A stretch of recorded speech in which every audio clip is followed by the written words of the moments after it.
इधर से सिंधु नदी आया, ये झेलम नदी, अब इसके बीच में क्या है, मैदान है, समझ ना। तो देखिए दो नदियों के बीच के मैदानी क्षेत्र को क्या कहते हैं, द्वाब कहते हैं। तो इसका अलग अलग नाम दे दिया है, जैसे कि सिंधु और झेलम नदी के बीच के मैदान को सिंध सागर द्वाब कहते हैं। क्या कहते हैं, सिंध सागर द्वाब, है ना, सिंध सागर द्वाब कहते हैं। यहां से आप लिखते चलते हैं, ठीक है, एक पेज ले लेते हैं। तो इस तरह से ये कौन सी नदी, सिंधु नदी, और ये झेलम नदी। तो इस तरह से यहां कौन सा आ गया, सिंध सागर द्वाब। तो सिंध सागर द्वाब किन दो नदियों द्वारा बनाया जाता है, सिंधु और झेलम द्वारा, समझा ना। सिंधु और झेलम द्वारा दो नदियों के बीच के क्षेत्र को सिंधु सागर द्वाब कहते हैं। फिर अब यहां से देखिए इस चित्र में, यहां पर ही ये देखो झेलम आ गया। अब देखो इधर से आ रही है कौन सा, इधर से आ रही है यानी कि रावी नदी, बोले चिनाव नदी। कौन सी नदी, चिनाव नदी आ रही है, ठीक है। देखो ये वाला झेलम नदी, ये चिनाव नदी। अब ये चिनाव और झेलम के बीच में यहाँ देखो मैदान बन रहा है ना, ठीक है।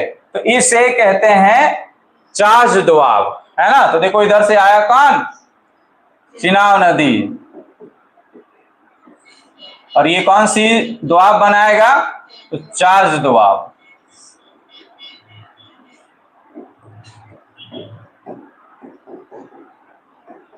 चाज दोआब। आप ऐसे ही दोनों के नाम से मिलकर लगभग बना है, चिनाव का चाल लिया और झेलम का झाल लिया, ऐसे याद रखेंगे, है ना।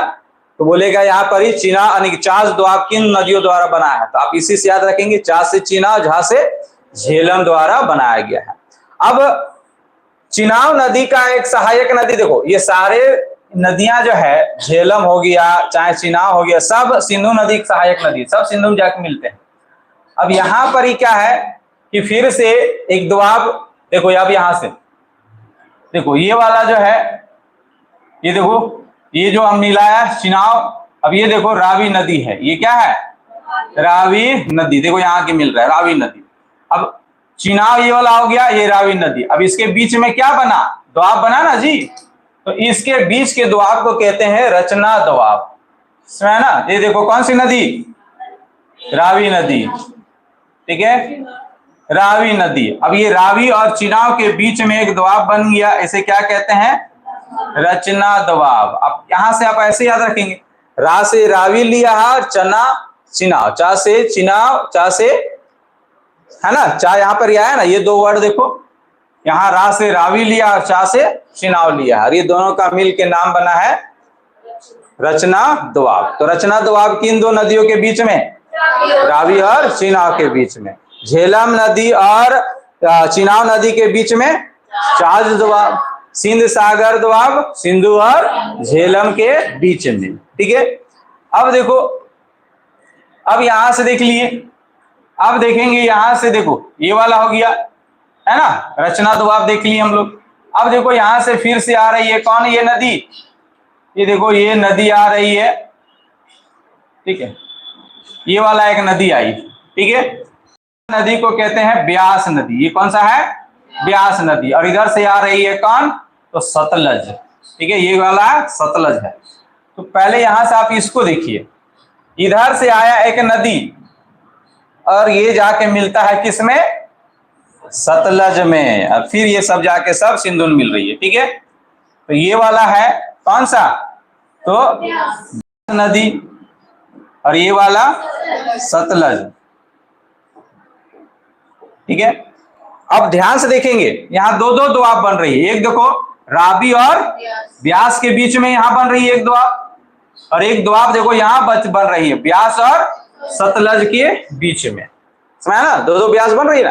तो देखो रावी और ब्यास के बीच में जो बनी, देखो यहाँ पर ये वाला ब्यास है और ये वाला रावी नदी, ये दोनों के बीच में जो बना, इसे क्या कहते हैं, बारी दोआब, है ना। ये क्या कहते हैं, इसे बारी दोआब। अब इनके नाम से लिया गया है ना, यहाँ बा से लिया बा, है ना, रा से लिया री, बारी दोआब, ठीक है।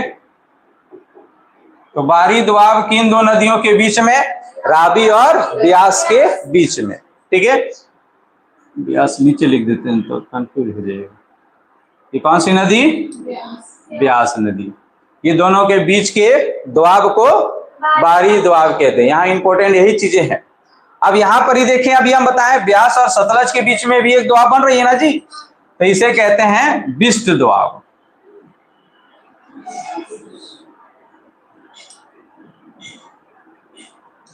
अब ये बी से लिया, बा से बी बना और सा से यानी कि आधा सा से सतलज, है ना। तो नाम दोनों में लगभग नदियों का है। हर दोआब में दोनों नदियों का नाम कोई ना कोई अक्षर मिल रहा है, केवल इसको छोड़ दीजिएगा, है ना। इसमें झेलम का कोई भी झा अक्षर नहीं लिया है कि नहीं? लिया है क्या? नहीं, बाकी सब में जो है वो दोनों नदियां का कोई ना कोई अक्षर मिल रहा होगा।